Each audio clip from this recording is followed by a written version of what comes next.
If you're getting 8 hours and still waking up tired, the problem usually is not willpower.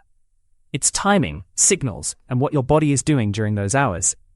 Because 8 hours can be 8 hours of light sleep, broken sleep, or sleep that ends at the worst possible moment. Here's the useful shift. Stop judging sleep by duration alone.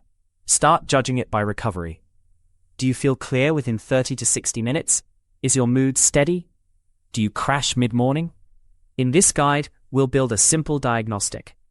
First, we'll figure out whether you're fighting your circadian clock, your sleep pressure, or your morning biology. Then we'll fix the highest leverage habits: light, temperature, caffeine timing, evening food, and the hidden stuff like mouth breathing and room air. And no, you don't need a perfect routine. You need a few strong anchors that make your mornings predictable again. Moving to slide 2. Let's separate two experiences that feel identical in the morning. One is sleepiness. The other is fatigue. Sleepiness is that heavy eyelid, head-nodding feeling.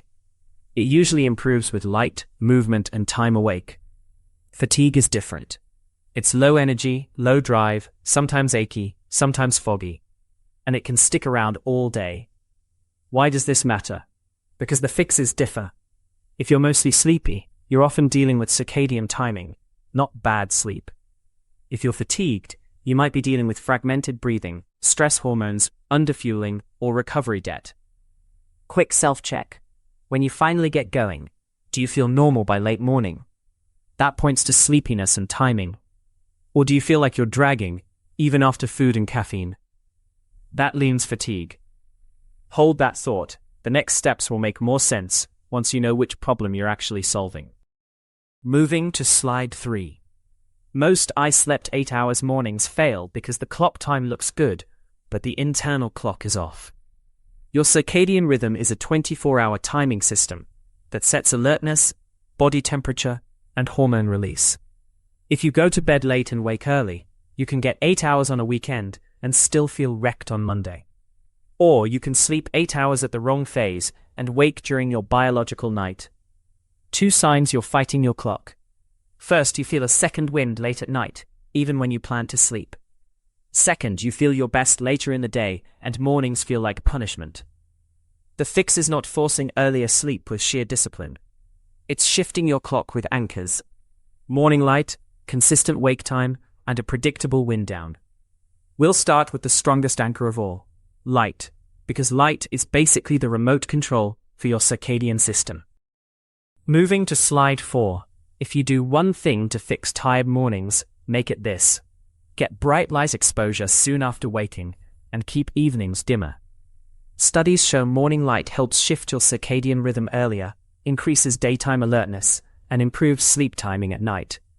It's not magic, it's biology. Light hits the eyes, signals the brain's clock, and starts the daytime program. Practical version. Within the first hour after you wake, get outside light for 5 to 15 minutes. If it's overcast, go longer. If it's bright, shorter can work. And if you can't get outside, sit near a bright window and keep indoor lighting strong. Then protect the other side of the equation. In the last 60 to 90 minutes before bed, lower light intensity. Warmer lamps help. Bright overhead lighting can trick your brain into thinking it's still daytime. This single change often makes waking up feel less like an emergency and more like a normal transition. Moving to slide 5. The next reason you wake up tired is sleep fragmentation. You might be asleep for 8 hours, but if you're waking briefly, 10 or 20 times, your brain never gets long, stable blocks of deep sleep and REM. Most people don't remember these micro-awakenings. They just wake up feeling unrefreshed, sometimes with dry mouth, sometimes with a headache, sometimes with that wired but tired feeling. Common drivers: a room that's too warm, noise spikes, late fluids causing bathroom trips, and a big one that's easy to miss: breathing issues during sleep, like snoring or mouth breathing. You don't need to self-diagnose anything, but you can observe. Do you wake with a dry mouth? Is your pillow position changing a lot? Do you grind your teeth? Does a partner mention snoring? If fragmentation is the issue, the highest leverage fix is improving your sleep environment. Let's make your room do more of the work. Moving to slide 6. Temperature is one of the most underrated sleep tools. Your body needs to cool down to fall asleep and stay asleep. If your room is warm, your sleep can get lighter and more segmented. A practical target many people do well with is a cool room. Not freezing, just cool enough that you want a light blanket. If you wake sweaty or kick off covers at night, that's a strong hint. 2 simple strategies. First, cool the room before bed. Second, warm the body, then let it cool. A warm shower 1 to 2 hours before sleep can help some people because it increases skin blood flow. Then your core temperature drops afterward. Also pay attention to bedding. Heavy comforters and foam mattresses can trap heat. Breathable sheets can matter more than you'd think. In the morning, do the opposite. Light, movement, and a slightly cooler environment can help you feel alert faster. Small temperature changes, big difference in how 8 hours actually feels. Moving to slide 7. Let's talk about caffeine, because a lot of tired mornings are actually caffeine hangovers in disguise. Caffeine blocks adenosine. Adenosine is the chemical pressure that builds up the longer you're awake. If you hit caffeine immediately after waking, you can mask sleepiness before your body clears leftover adenosine. For some people, that sets up a stronger crash later. A simple experiment. Delay caffeine 60 to 90 minutes after waking for 1 week. Use that first hour for light, water, and a little movement. Then have your coffee or tea. Also, watch the other side. Caffeine late in the day can reduce sleep depth even if you fall asleep fine. People vary a lot here, but if you're waking tired, it's worth setting a personal cutoff, like early afternoon, and seeing what changes. And keep dose honest. Huge coffees can create a cycle of wired mornings and flat afternoons. You're not quitting caffeine. You're making it work through your biology. Moving to slide 8. Another sneaky cause of tired mornings is blood sugar volatility. Not in a dramatic way. More like, your body spends the night managing a heavy late meal, or you wake up underfueled, and your stress hormones do the wake-up job. If you eat a large, rich meal very late, sleep can become lighter. Heart rate can stay elevated, and you can wake up feeling like you never fully powered down. On the flip side, if your dinner is tiny and you're very active, you might wake early and feel anxious or shaky. That can be your body pushing cortisol and adrenaline to keep blood sugar stable. A balanced approach tends to work. Finish your last big meal at least 2 to 3 hours before bed. Keep it moderate. Include protein, fiber, and slow carbs. If you're prone to waking hungry, a small simple snack can be worth testing. This is not about dieting. It's about giving your sleep a calm metabolic background. Your mornings often improve when your nights are metabolically quieter. Moving to slide 9. If you wake up tired and your mind is already running, stress physiology may be part of the story.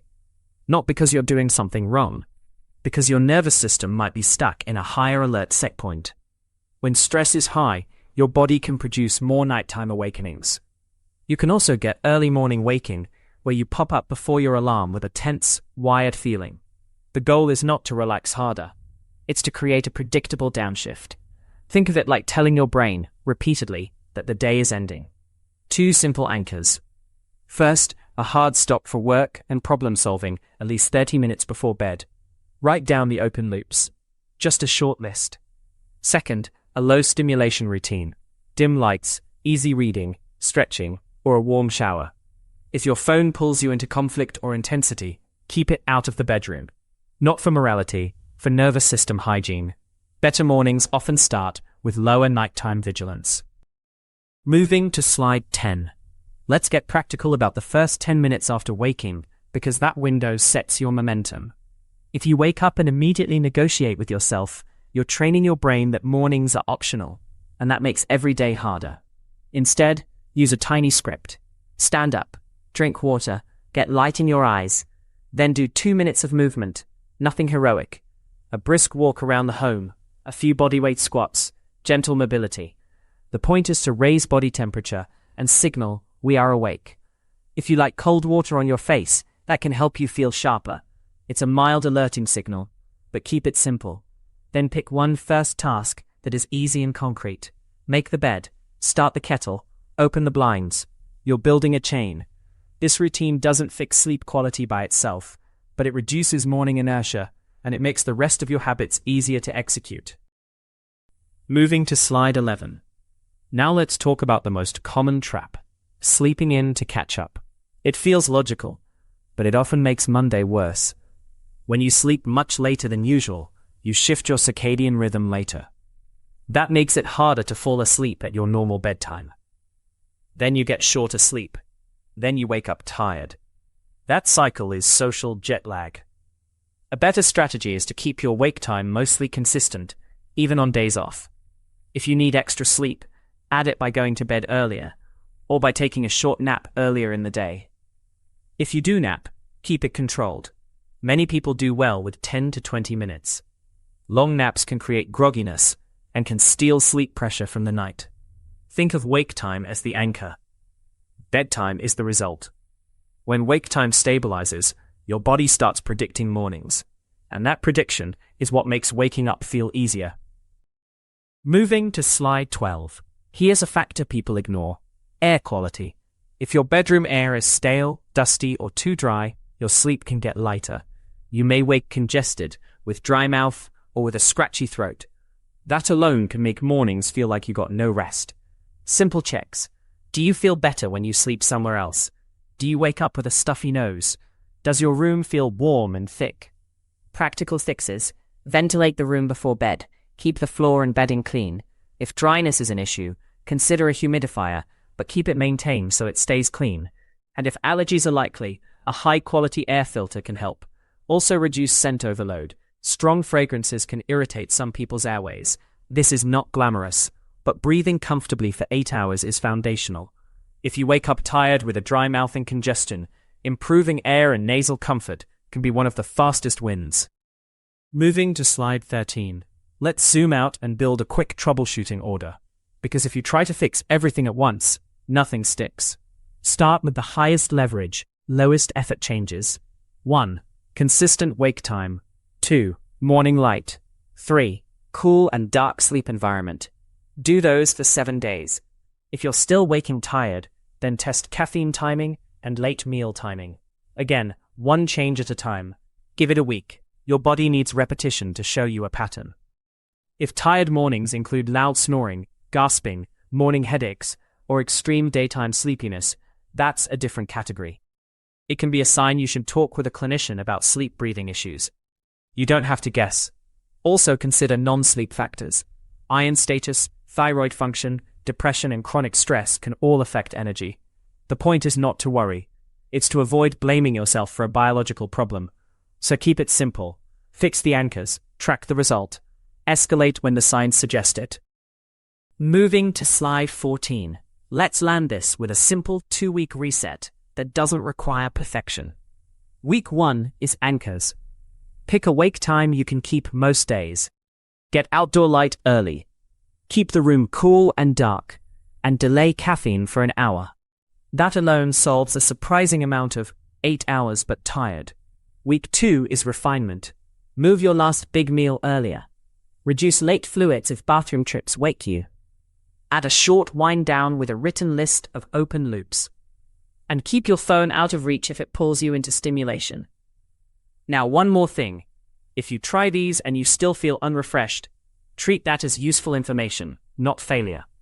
It may mean you need a deeper look at sleep fragmentation, breathing, or a medical factor. If you want, leave a comment with A or B. A means your biggest issue is falling asleep. B means your biggest issue is waking up tired. For more practical sleep and energy guides, subscribe. This information is not a substitute for medical advice. Optimize the inputs. Transform the outcome.